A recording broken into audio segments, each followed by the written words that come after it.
ব্রট to you by V Guard, co-powered by Sensodyne ও ভিমল বলো কথা Kesari. Associate sponsor UltraTech cement. Kartik Maharaj Bharat Sevashram সংঘের এই সন্ন্যাসী এখন ভোটবঙ্গের চর্চার অন্যতম নাম।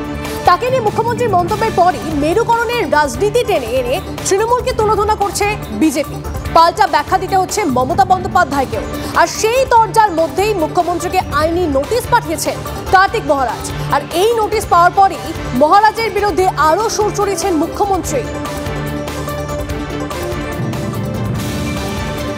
কার্তিক মহারাজ যে লোকটা বলে আমি তৃণমূল কংগ্রেসকে এজেন্ট বসতে দেবো না, সে লোকটাকে আমি সাধু বলে মনে করি না।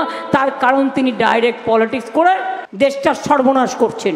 আমার সম্পর্কে বলেছেন সর্বৈব মিথ্যা, আইনি নোটিশ দিয়েছেন।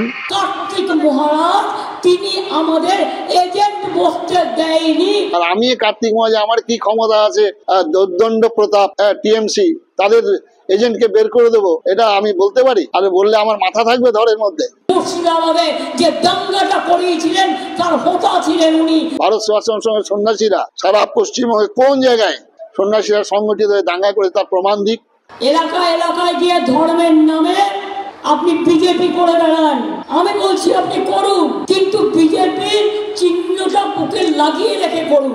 50 বছর যাবৎ বাসন্তী দেবীর সুসজ্জিত শোভাযাত্রা বের হয়, সেই শোভাযাত্রাকে প্রশাসন থেকে বন্ধ করে দেওয়া হলো। শুভেন্দু অধিকারী তার লয়ার ফিট করে জাস্টিসের কাছে প্রেয়ার দিয়ে আমাদের শোভাযাত্রা করার অর্ডার নিয়ে আমি ফিরে যাই।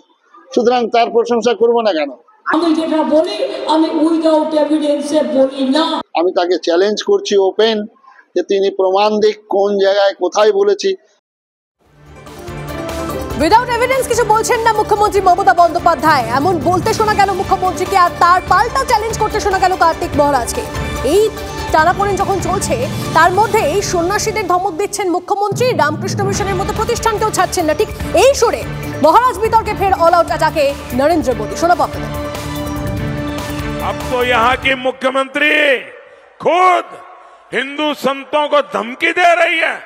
इस धमकी ने टीएमसी के गुंडों का हौसला भी बढ़ा दिया है। पता चला है कि जलपाईगुड़ी में रामकृष्ण मिशन के आश्रम में कल रात को तोड़फोड़ की गई है।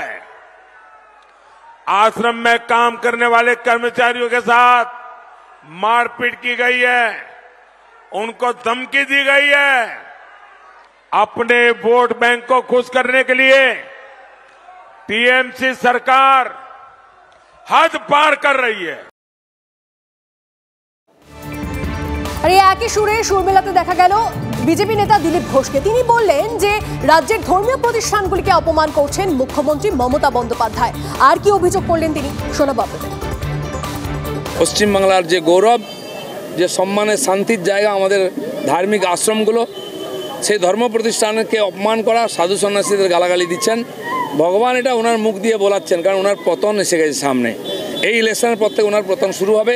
এই পাপের প্রায়শ্চিত্ত করতে হবে। উনি ভাবছেন বাঙালিরা সব সেকুলার হয়ে গেছে, হিন্দু নয়।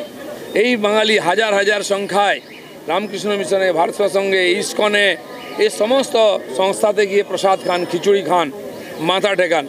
প্রত্যেক বাঙালি আগে সে হিন্দু, তারপরে সে বাঙালি। উনি ভেবেছেন বাংলাদেশি বানিয়ে দিয়েছেন। ভুল করছেন। ভোটে তার রিফ্লেকশন হবে আর এই গুন্ডাগিরি বন্ধ হবে। তাড়া করে করে এদেরকে আমরা মারবো।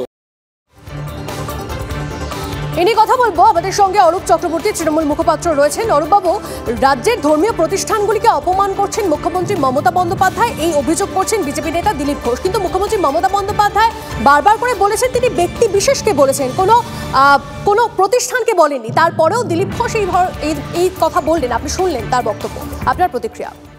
দেখুন, গতকালকে বিজেপির পুরীর প্রার্থী এবং সর্বভারতীয় নেতা সম্বিত পাত্র প্রভু জগন্নাথকে বলেছেন প্রভু জগন্নাথ নাকি মোদির ভক্ত।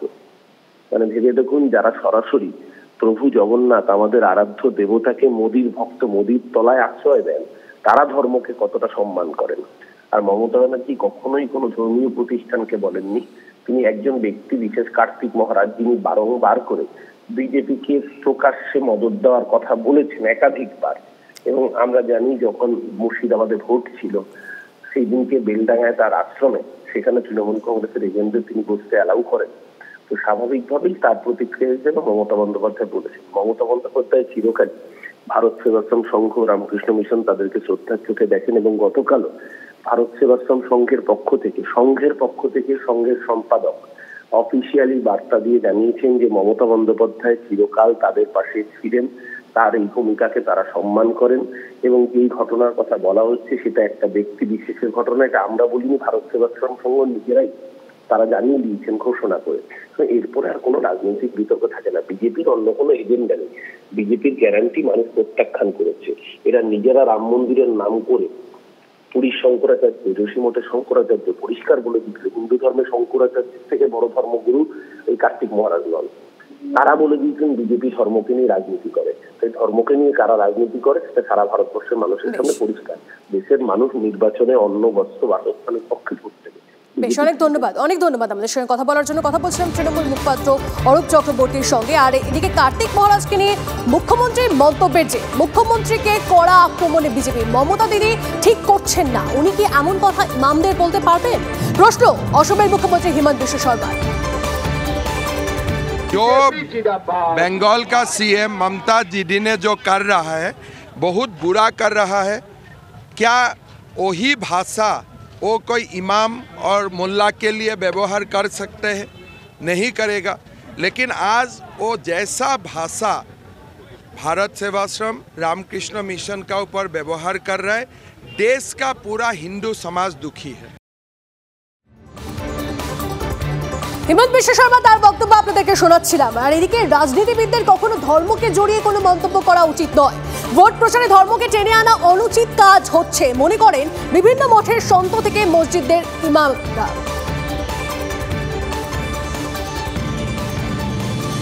আমাদের কিছু আসে যায় না, কে কি বললো ভালো না মন্দ, আমরা নিজের সেবা কাজও করছি, তাতে কিছু আমরা কোনো রাজনীতির মধ্যে নেই। ভোটের বাজার অনেকে অনেক রকম কথা বলতে, তাতে আমাদের কিছু আসে যায় না। না না, সবাই আমরা কিছু মন্তব্য করতে চাই না বেশি। আমরা ক্ষমার চোখেই দেখেছি, যা বলছেন ঠিক আছে বলুন, ক্ষমা করে দিচ্ছি। ধর্মনীতি, রাজনীতি, অর্থনীতি বহু রকমের তো আমরা পড়েছি, দেখেছি, শুনেছি, জানিছি। এখন তার মধ্যে দেখা যাচ্ছে যে বর্তমানে যারা এটাকে এক করতে চাইছেন, এক তো কোনোদিনই হবে না। তারা হয়তো তাদের বিভিন্ন প্রয়োজনে এক করতে চাইছেন, কিন্তু এটা এক হওয়া উচিতও নয়, এক হবেও না। যখন বন্যা, খরাত্রাণ, বন্যাত্রাণ বিভিন্ন জায়গায় ঝাঁপিয়ে পড়ে সাধুরা যেভাবে করেন, যে কষ্ট করে, যে পরিশ্রম করে, সে মূল্য আমরা কজন দিতে পারি তার মূল্যায়ন করা বড় মুশকিল, পারি না। যাই হোক, তাদেরকেও সমাজে যেমন প্রয়োজন আছে, যারা রাজনীতি করছেন তাদেরকেও প্রয়োজন, উভয়কেই আমাদের প্রয়োজন। অর্থাৎ কেউ কারোর উপর আঘাত হানুক বা কেউ কারোর বিরূপ মন্তব্য করুক, সুবিধা অসুবিধা থাকবেই।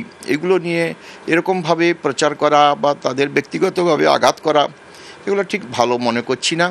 সবাই যদি শুধরে যায় তাহলে ভালো হয়। पार्टी कर रहे हैं, पार्टी कीजिए। किसी धर्म का जो है बुरा भला कहना ये दुरुस्त नहीं है।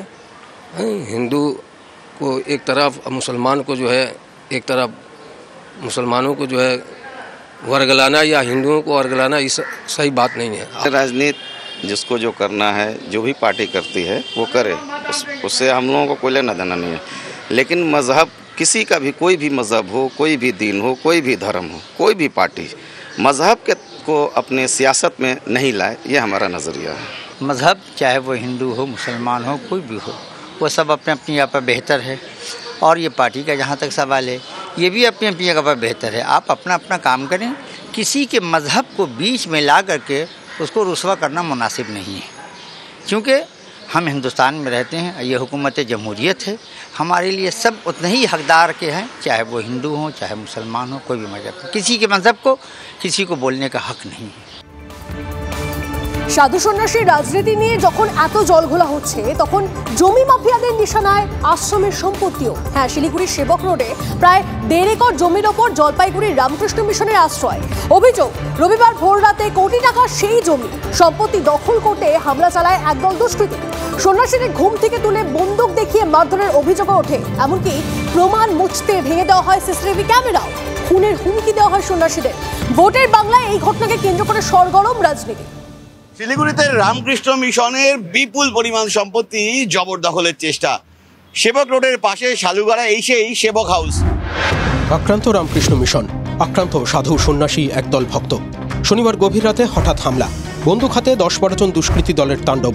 অভিযোগ মারধর, খুনের হুমকি, কিছুই বাদ যায়নি। এরপর ভিতরে থাকা মিশনের যাবতীয় কর্মীদের বার করে রাতের অন্ধকারে রাত 3:30 নাগাদ গাড়িতে করে শহরের বিভিন্ন প্রান্তে একাকী ছেড়ে দেওয়া হয়। তাদের জানিয়ে দেওয়া হয় এই জমি এবং ভবনে ঢোকা চলবে না। ওদের হাতে ছিল কাটারি, ছিল বন্দুক, ছিল রড, ছিল হেলমেট পরেছিল। ওরা হেলমেটের গ্লাসটা সামনের দিকে মানে করা ছিল মুখটা না দেখার জন্য, আর বাংলাতেই ওরা কথা বলছিল। জলপাইগুড়ি রামকৃষ্ণ মিশনের অধীনে রয়েছে শালুগাড়া সেবক রোডের এই সম্পত্তি। জমিটি এক ভক্ত মিশনকে দান করেন। পরে একটি মামলাও হয়। হাইকোর্টের নির্দেশে জমি জটিলতা শুনানি চলছে রায়গঞ্জ বিএলআরও অফিসে। সোমবারই ছিল দ্বিতীয় দফার শুনানি। রামকৃষ্ণ মিশনের যে ল্যান্ডটা রয়েছে ওটা আজকে আমাদের হিয়ারিং ছিল। সেকেন্ড হিয়ারিংয়ে আমরা নোটিশ করেছিলাম। তো রামকৃষ্ণ মিশন একটা পার্টি রয়েছে, সেখানে জন্য ওনারা হিয়ারিংয়ে আজকে উপস্থিত ছিলেন। আইন মাফিক সব এগোচ্ছে, তার মধ্যে হামলা কেন? তাও আবার রামকৃষ্ণ মিশনের মতো প্রতিষ্ঠান আক্রান্ত। এমন একটা জমিতে হামলা যেখানে স্কুল গড়ার কথাই ভেবে রেখেছিল রামকৃষ্ণ মিশন। মিশনের সমাজ সেবাতেও কি কাঁটা হয়ে দাঁড়াবে দুষ্কৃতীরা? শিলিগুড়ির বিজেপি বিধায়ক শঙ্কর ঘোষের অভিযোগ, অত্যন্ত লজ্জার বিষয়। তৃণমূলের দুষ্কৃতীদের কোন অধিকার আছে যে রামকৃষ্ণ মিশনের আশ্রমের যারা সন্ন্যাসী তাদেরকে এইভাবে আগ্নেয়াস্ত্র দেখিয়ে রাত দুপুরে তুলে নিয়ে শহরের বিভিন্ন প্রান্তে ছেড়ে দেওয়া? এই জিনিস চলতে পারে না। এর শেষ আমরা দেখে ছাড়ব। অভিযোগ উড়িয়ে দিচ্ছেন শিলিগুড়ির মেয়র তৃণমূল নেতা গৌতম দেব। এটা অ্যান্টি সোশ্যালদের কাজ, এটা ইলিগাল কাজ। এটার সাথে কোনো রাজনীতির গন্ধ বর্ণ এটা যারা মেলায়, এই ধরনের বিষয়গুলো তারা করতে থাকেন। আমাদের যা পদক্ষেপ নেওয়ার আমরা সেটা পুলিশ এবং প্রশাসন নিশ্চিতভাবেই নেবে। Brought to you by V Guard, co powered by Sensodyne ও ভিমল বলো কথা Kesari. Associate sponsor UltraTech cement.